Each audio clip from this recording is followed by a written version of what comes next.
merci pour tous ceux qui participent à ce webinaire. Donc, on voit qu'il y a une bonne partie des inscrits qui sont arrivés, qui sont connectés. Donc, on vous propose de démarrer la présentation. Donc, ces 3 webinaires ont été créés pour répondre à une demande réelle des collectivités d'acheter aux producteurs. Et tout ça a été favorisé par la loi Egalim. Et le besoin des agriculteurs de diversifier leurs sources de revenus en circuit court pour retrouver plus de pouvoir sur leur marge. Donc, c'est pourquoi la Chambre d'agriculture, avec les acteurs du territoire, se sont mobilisés pour accompagner les producteurs et vous donner un certain nombre d'informations et vous conseiller sur ces éléments-là, qui est la commercialisation auprès de la restauration collective. D'où ces 3 webinaires d'information. Donc aujourd'hui, on est sur la première série de webinaires, donc Kesako. Cette première série va permettre de découvrir les bases de la restauration collective pour poser le cadre sur les 2 webinaires suivants. Le webinaire suivant sera le mardi, donc 28 septembre, donc c'est mardi prochain. L'objectif, c'est de présenter les différents modes de contractualisation et nous aurons des témoignages de collectivités du Gers, qui commercialisent déjà auprès de producteurs, soit sous forme de contrat direct, contrat de gré à gré, ou en passant par les marchés publics. Donc, n'hésitez pas à vous inscrire, il reste encore des places. Et le dernier webinaire sera le mardi suivant, donc le 5 octobre. Et on abordera les éléments, qu'est-ce qu'atteint la restauration collective du producteur. Donc, on abordera les éléments de prix, de conditionnement, de volume, de fréquence de livraison. Voilà. Alors, en ce qui concerne donc l'organisation de ce webinaire, donc il va durer environ 40 minutes. On va essayer de laisser un peu de temps pour les questions à la fin de la présentation. Maintenant, vu qu'on est sur un délai quand même assez court, si on n'a pas le temps de répondre à toutes les questions, n'hésitez surtout pas à les mettre dans le chat au fur et à mesure et on vous y répondra par écrit dans les prochains jours. Donc voilà, quand vous avez une question, n'hésitez pas à la poser dans le chat. En ce qui concerne l'organisation de ce webinaire, donc on va commencer par vous poser quelques questions, une série de 5 questions pour vous connaître un petit peu, en fait, vous qui nous écoutez, et nous permettre d'orienter éventuellement la discussion en fonction de vos réponses. Donc, je vais vous laisser une dizaine de secondes par question pour y répondre, et ensuite, on diffusera les résultats. Ensuite, on va vous présenter via une vidéo, en fait, ce qu'est la restauration collective. Ensuite, donc, nous avons Madame Anne Perrault, en fait, du Conseil départemental du Gers, qui nous présentera un état des lieux de la situation de la restauration collective dans le Gers. Et enfin, nous finirons par un petit moment d'échange pour répondre à toutes vos questions. Alors, donc sur ce programme, on va commencer. Donc par la vidéo, par le sondage. Donc je vais commencer à vous diffuser. Donc vous allez les voir apparaître à l'écran. Voilà, donc la première question, en gros, c'est pour savoir un petit peu qui êtes-vous. Donc je vais vous laisser, vous pouvez répondre directement sur l'écran.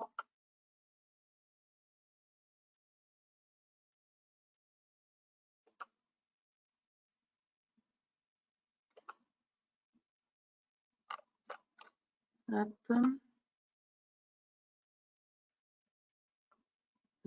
Ouais. N'hésitez pas à compléter. Réponds-y, toi.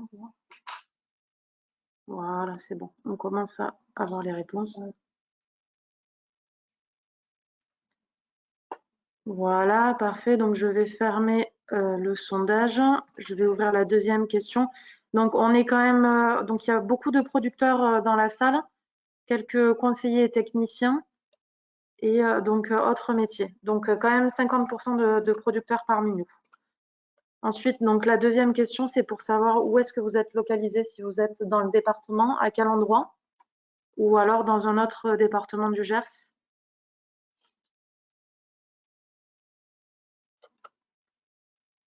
Je vous laisse quelques secondes.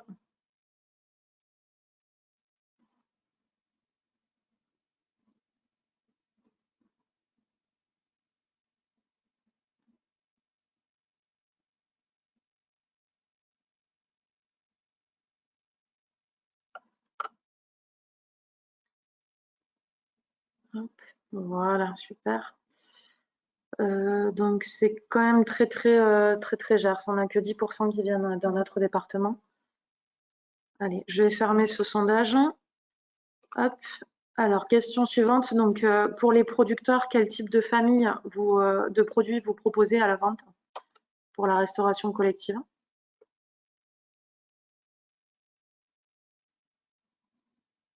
Alors, on a de la viande.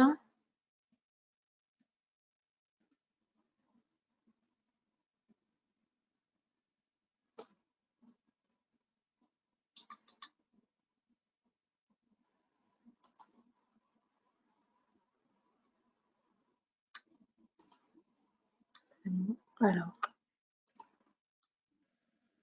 hop. Donc je vais pas tarder à le clôturer. Donc, on a des fruits et légumes, de la viande, pardon, et autres. Donc, si vous pouvez nous le préciser dans le chat au fur et à mesure. Comme ça, au moins, on sait comment vous êtes orienté. Parfait. Alors, autre question, donc pour savoir aujourd'hui, quel est votre canal principal de vente?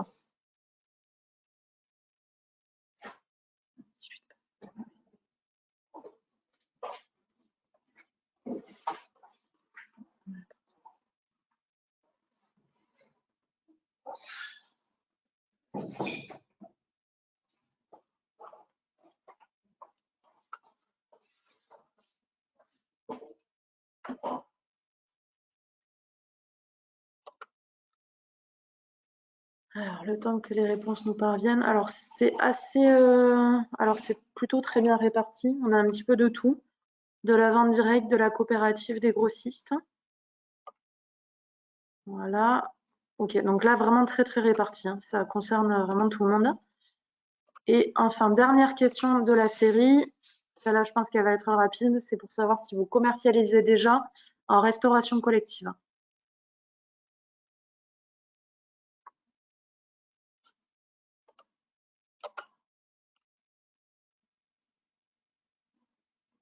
Donc, on a des vignerons, vente directe et CHR, café, hôtel, restaurant. Pas de vente encore, élaboration, projet en cours. Ok. Donc, merci pour vos précisions dans le chat, hein, au passage. Alors, donc parfait. Je vais clôturer la dernière question. Donc, on a une majorité de personnes qui ne commercialisent pas aujourd'hui en restauration collective. On a 70% des participants. Ok, donc c'est tout pour nous en ce qui concerne les sondages. Donc, merci pour toutes ces précisions sur les questions et dans le chat. On va maintenant passer à la diffusion de la vidéo. Hop, je vais vous l'afficher ici. Voilà. Donc, n'hésitez pas à monter le son de vos écrans.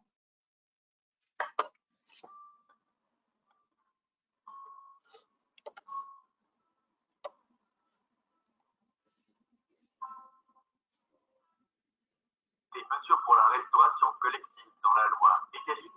Pourquoi? Parce que la restauration collective est constituée d'environ 80 000 restaurants qui servent chaque année près de 4 milliards de repas. En cela, elle est reconnue comme un formidable levier pour accélérer la transition vers une alimentation plus durable, plus sûre et accessible à tous.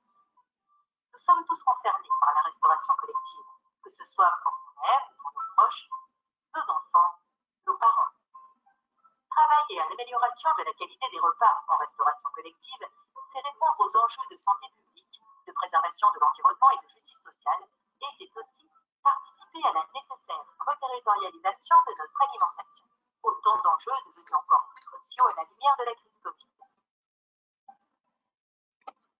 La loi Egalim est issue des réflexions engagées lors des États généraux de l'alimentation en 2010.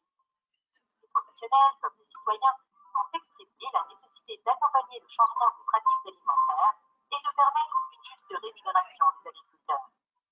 Cette loi Egalim a introduit des mesures inédites et très ambitieuses pour la restauration collective, au-delà des obligations sanitaires et nutritionnelles qui préexistaient. Quelles sont les principales mesures? La plus emblématique concerne l'approvisionnement en produits durables et de qualité. L'objectif est d'atteindre au moins 50% de produits durables et de qualité, dont 20% de produits biologiques dans les repas servis. La seconde mesure concerne la diversification des sources de protéines, avec un objectif d'introduire plus de protéines végétales dans les repas. Par ailleurs, l'information des usagers doit être effective sur la nature des produits entrant dans la composition des repas, ainsi que sur la qualité nutritionnelle. Ensuite, les mesures renforcent les obligations en termes de lutte contre le gaspillage alimentaire et les dons alimentaires. Et enfin, les premières mesures environnementales concernent la substitution des plastiques. Quels sont les secteurs de la restauration collective concernés? Tous les secteurs ne sont pas concernés par toutes les mesures. De plus, les dates d'entrée en vigueur diffèrent en fonction des mesures. Certaines mesures concernent l'ensemble de restaurants collectifs rendant un service public, restauration scolaire et universitaire, hospitalière et médico-sociale, services de l'État. C'est notamment le cas de la mesure concernant les 50% de produits durables et de qualité, dont 20% de produits bio à l'horizon du 1er janvier 2022.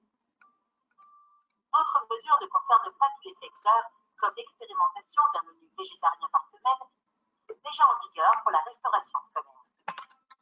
Enfin, quelques mesures sont élargies à la restauration commerciale, comme l'interdiction des ustensiles en plastique à usage unique depuis le 1er janvier 2020. Revenons plus en détail sur l'approvisionnement en produits durables et de qualité. Quels produits et comment les comptabiliser pour atteindre 50% des approvisionnements en 2022? Les produits entrant dans le décompte des 50% sont divers. On y trouve notamment les produits issus de l'agriculture biologique à hauteur de 20%, les produits bénéficiant des autres signes officiels de qualité et d'origine, SICO, le label rouge, les appellations d'origine, AOC, AOC, l'indication géographique, IGP, la spécialité traditionnelle garantie, STG. Les produits issus d'une exploitation haute valeur environnementale, HVE, et ceux issus d'une exploitation certifiée de niveau 2 jusqu'en 2029. Certains produits fermiers, produits de la ferme ou produits à la ferme. Les produits bénéficiant de l'écolabel pêche durable. Les produits bénéficiant du logo région ultra-périphérique, RUP. Hormis les produits fermiers, tous ces produits bénéficient de logos officiels permettant de les identifier. Enfin, les restaurants collectifs sont encouragés à utiliser des produits issus du commerce équitable et à acquérir des produits dans le cadre des projets alimentaires territoriaux. Le calcul des pourcentages se fait sur les valeurs d'achat et par année civile, qui devront être télédéclarées sur une plateforme gouvernementale à partir de 2022 afin d'établir un bilan et un suivi de la loi. Point important, dès à présent, les acheteurs publics doivent adapter leur marché public afin de cibler ces produits de qualité et durable et mettre en place un suivi. Et les convives? Comment sont-ils informés de la mise en place de ces nouvelles mesures? Les convives doivent être informés une fois par an des pourcentages en produits de qualité et durable, bio et autres. Par ailleurs, les restaurants scolaires, universitaires et des crèches sont tenus d'informer régulièrement les usagers sur le respect de la qualité nutritionnelle des repas servis. Pourquoi vouloir introduire plus de protéines végétales dans les repas? Notre alimentation s'est globalement modifiée au cours des dernières décennies et la part des protéines animales a fortement augmenté. Pourtant, nos traditions culinaires françaises font la part belle aux recettes à base de protéines végétales. Les études scientifiques et médicales confirment que le bon équilibre entre protéines végétales et protéines animales est une clé en termes de prévention santé. Cultiver plus de légumineuses et de céréales sur les territoires, c'est aussi accélérer la transition agroécologique. Enfin, intégrer plus de protéines végétales, moins chères que les protéines animales, permet de maîtriser le coût du repas et intégrer des produits de meilleure qualité. Dans la loi, deux mesures concernent l'augmentation de la part des protéines végétales dans les repas. La première concerne tous les restaurants collectifs ayant une mission de service public servant plus de 200 couverts par jour en moyenne. Ils doivent concevoir un plan pluriannuel de diversification des protéines, incluant des alternatives à base de protéines végétales. La deuxième concerne uniquement la restauration scolaire depuis le 1er novembre 2019. Il s'agit d'une expérimentation sur 2 ans. Chaque restaurant doit proposer un menu végétarien au moins une fois par semaine. Ce menu ne doit pas contenir de viande, poisson, crustacés. Par contre, il peut comprendre des œufs, des produits laitiers et évidemment des légumineuses comme les lentilles, les pois chiches et des céréales, si possible complètes. Pourquoi de nouveaux objectifs concernant la lutte contre le gaspillage alimentaire et les dons alimentaires? Lutter contre le gaspillage alimentaire est primordial d'un point de vue éthique quand de nombreuses personnes peinent à se nourrir, mais aussi pour préserver l'environnement et les ressources naturelles. Et enfin, comme pour la diversification des sources de protéines, c'est un levier financier important pour permettre la montée en gamme des produits utilisés. Donc, dans la loi, les mesures de lutte contre le gaspillage alimentaire sont renforcées. Chaque restaurant collectif, y compris privé, doit mettre en place une démarche de progrès à partir d'un diagnostic. De plus, les excédents alimentaires encore consommables ne peuvent être rendus impropres à la consommation. Par ailleurs, les plus grands opérateurs, se préparant plus de 3000 repas par jour, doivent proposer à une association d'aide alimentaire une convention de don. Et qu'en est-il de l'utilisation?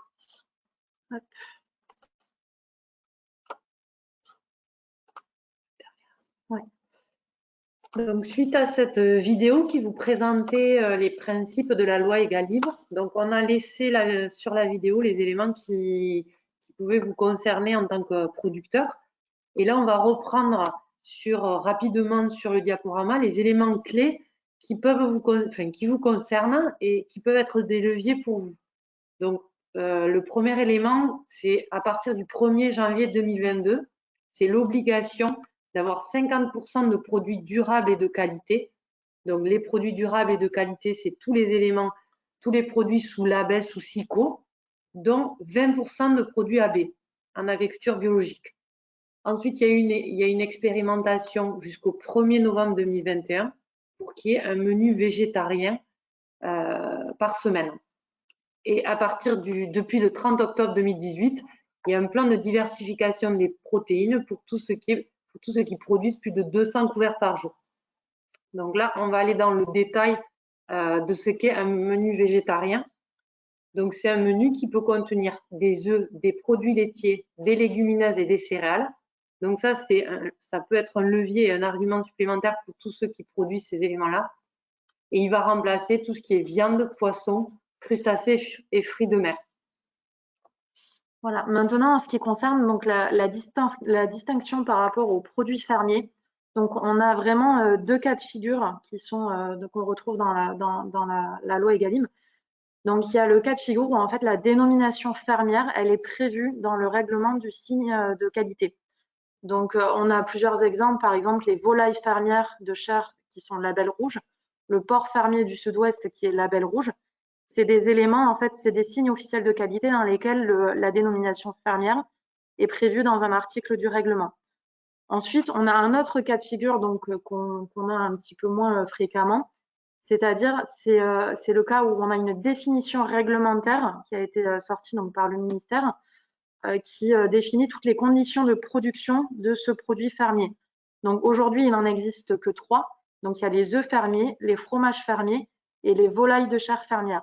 Et ça va vous concerner, donc si vous êtes dans ce cas-là, parce que ça vous permet en fait de rentrer dans le cadre des 50% de produits de qualité prévus par la loi Egalim.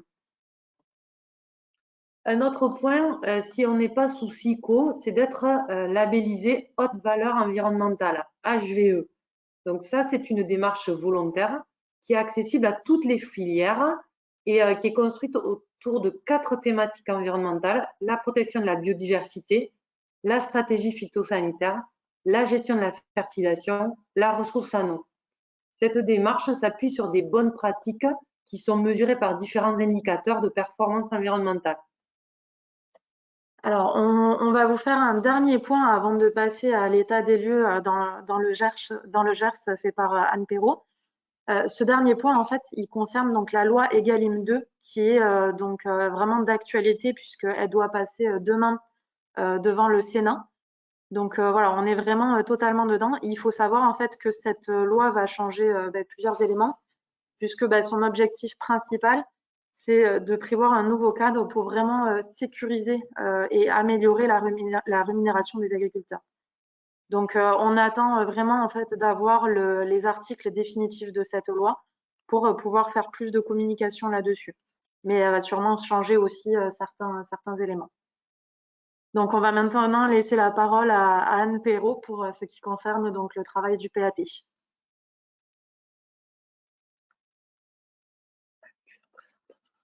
Oui, donc Anne du conseil départemental du Gers, excusez-moi, qui est donc la chef de service agriculture et transition écologique.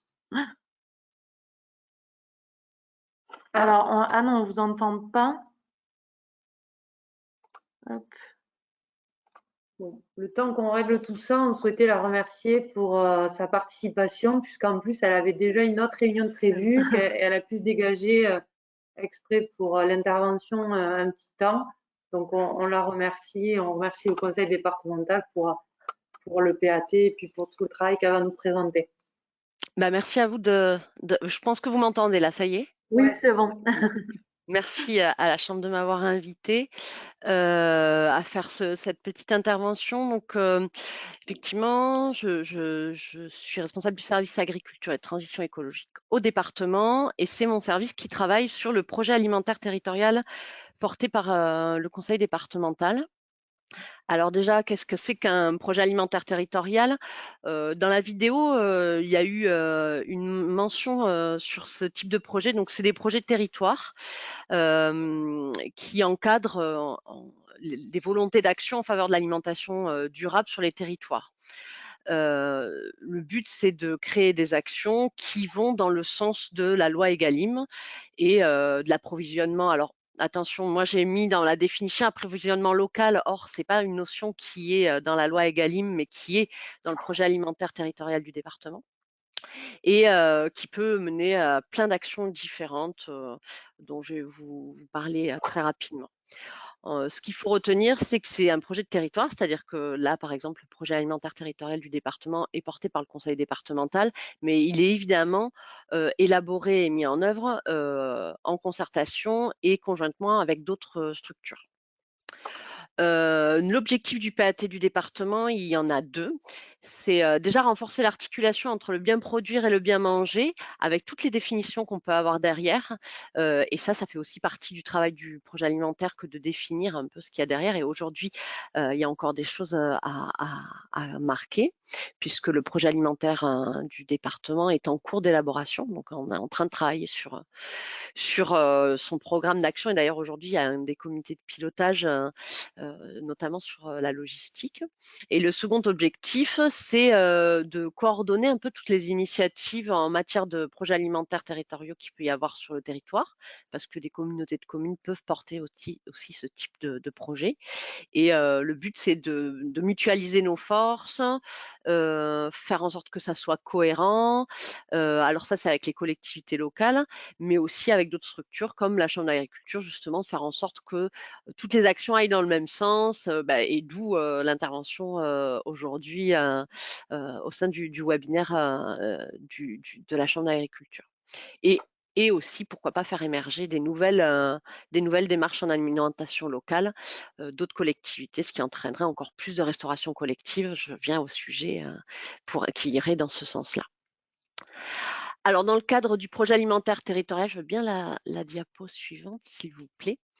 On a mené d'abord un diagnostic, notamment un diagnostic sur l'offre et la demande. Là, je vais rentrer dans le vif du sujet et je passerai sur d'autres choses. L'offre et la demande en restauration collective. Donc, en restauration collective, vous l'avez vu dans la vidéo, il y a à la fois de la restauration collective scolaire, mais aussi d'entreprises, les hôpitaux, la restauration collective des seniors par les EHPAD. Et donc, on a fait un diagnostic global dans le cadre du PAT, et notamment sur l'estimation de l'offre et de la demande.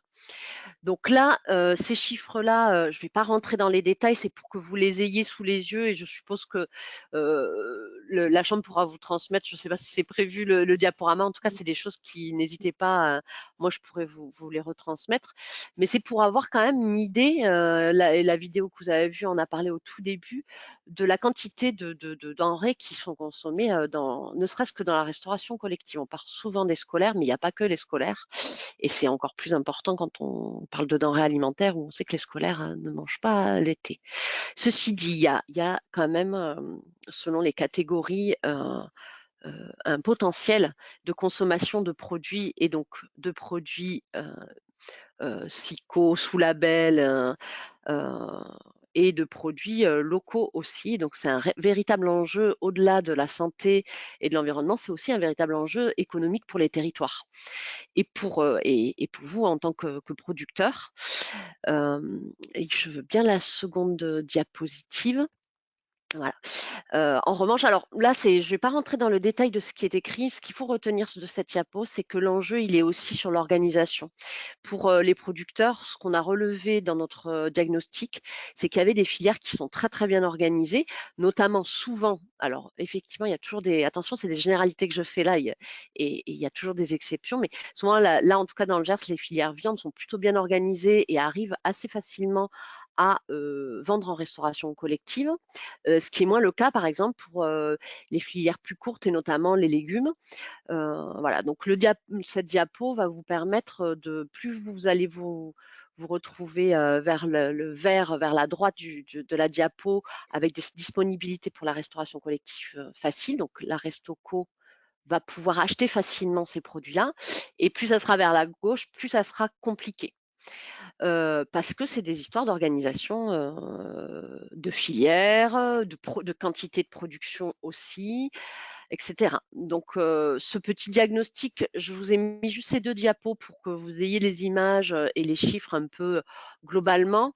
Je ne vais pas rentrer dans les détails, ce n'est pas l'objet aujourd'hui, mais c'est pour dire que effectivement, les enjeux qu'on a identifiés à travers ce petit diagnostic qu'on a fait faire à un bureau d'études, c'était vraiment de voir comment on pouvait faciliter et améliorer l'approvisionnement de la restauration collective en produits de qualité et locaux.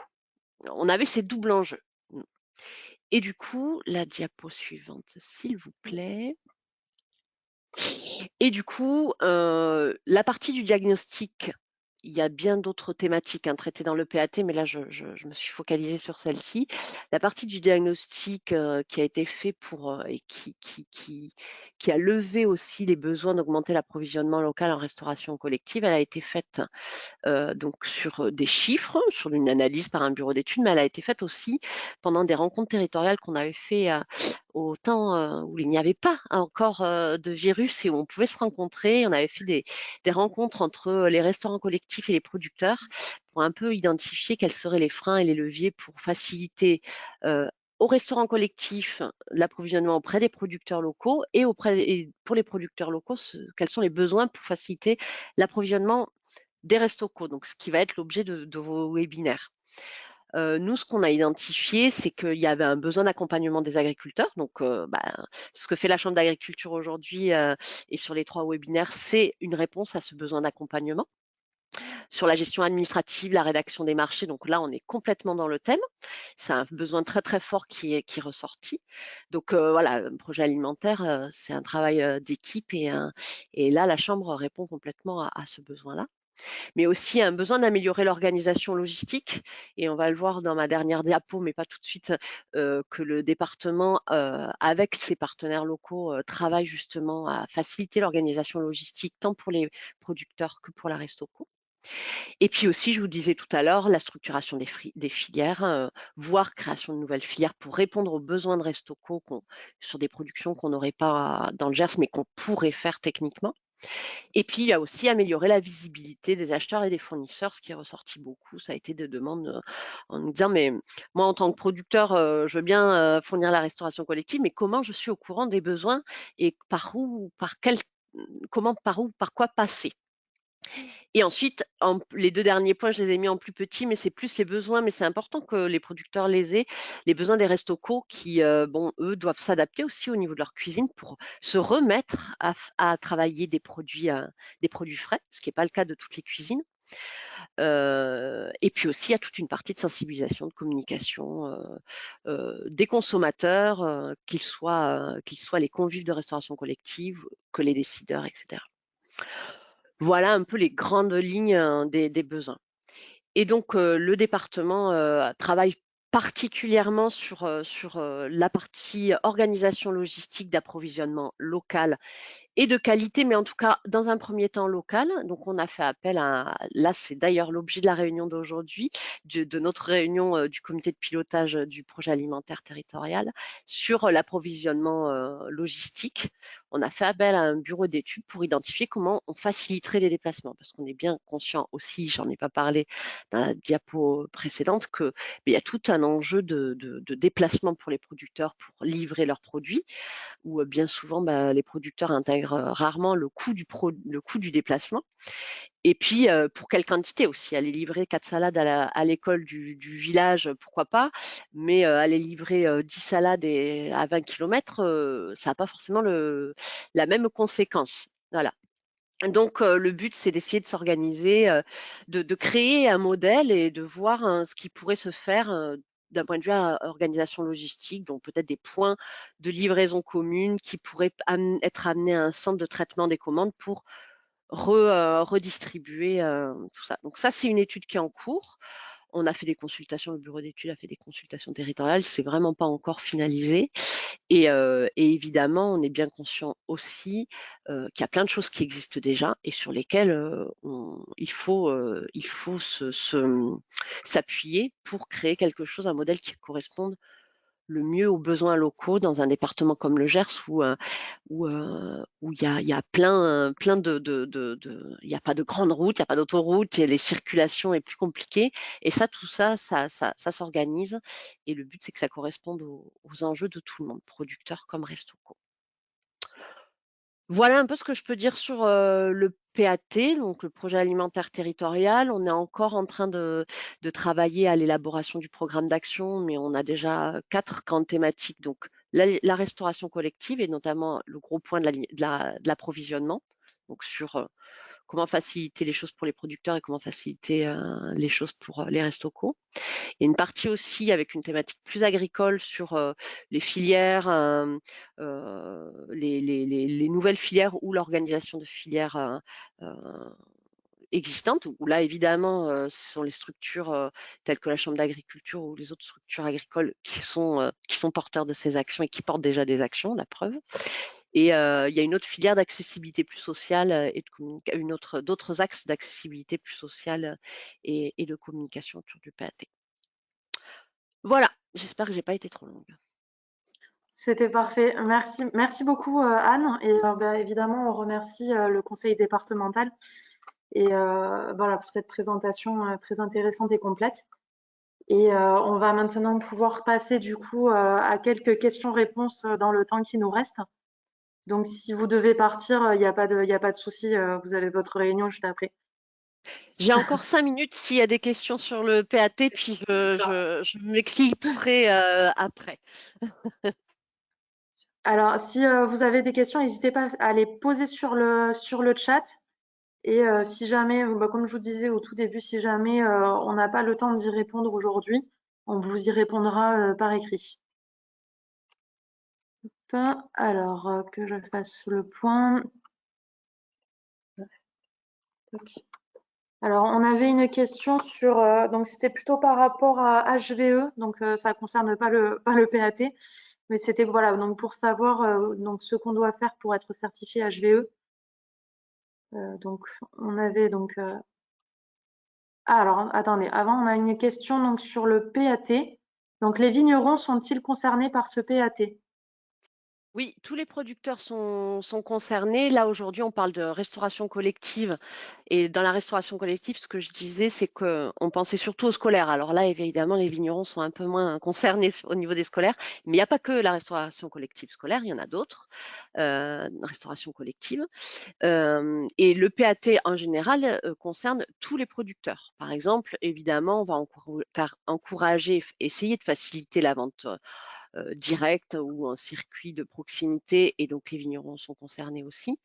Voilà, le PAT, il faut voir ça comme étant un ensemble général qui va parler de développement de territoire, d'économie, de filière, et évidemment les vignerons, et encore plus dans un département comme le Gers où il y a toute une partie de son territoire où les vignes sont quand même importantes, est concerné, et ça participe à les dynamiques de territoire. Aujourd'hui, j'ai pas d'exemples concrets à part ce type d'action qui peut être menée de vente directe et de promotion des produits locaux. Mais évidemment, les vignerons sont concernés, et on fait partie d'ailleurs des groupes de travail qu'on a pu mettre en place, même si ces derniers temps c'était plus compliqué, des groupes de travail en visio. Parfait, merci beaucoup. Alors malheureusement, donc, il nous reste vraiment plus que 30 secondes pour clôturer le webinaire. On prévoira un peu plus de temps pour la prochaine fois.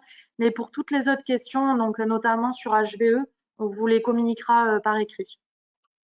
Donc voilà, merci beaucoup Anne pour votre présence et puis pour vos réponses. Merci. Hop.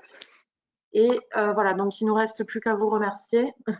N'hésitez pas à vous inscrire pour les prochains webinaires. Donc, pour rappel, c'est mardi prochain à partir de 10 h. Donc, c'est les différents contrats et notamment les contrats qui peuvent se faire de gré à gré avec pas mal de témoignages. Et ensuite, le mardi 5 octobre, le mardi d'après, c'est qu'est-ce que la restauration collective attend de vous. Donc, tout ce qui est conditionnement, fréquence. Et là aussi, nous aurons des témoignages.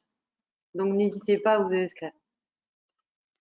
Si vous avez des questions, vous pouvez contacter le pôle à la Chambre d'agriculture, pôle TFA, tourisme, filière et alimentation. Donc moi, je suis Marie Rey et je m'occupe de tout ce qui est projet alimentation, justement. Donc n'hésitez pas à me contacter. Et moi, du coup, je suis Claire-Angèle Vin et je suis plutôt sur la partie réglementaire. Hop, voilà. Et donc, du coup, on va clôturer ce webinaire. Oui, vous allez recevoir un mail pour l'inscription du 28. Voilà, donc là, suite à ce webinaire, vous allez recevoir un mail avec un petit sondage de juste à peine quelques questions pour savoir comment ça s'est passé pour vous. Et à la suite de ce mail, dans ce mail, vous aurez un lien pour vous inscrire pour le prochain webinaire. Hop, voilà, donc merci à tous pour votre présence. Et puis, on espère évidemment vous recevoir à nouveau la semaine prochaine. À mardi pour ceux qui seront présents. Merci beaucoup, Anne. Au revoir. Merci. Au revoir. Au revoir.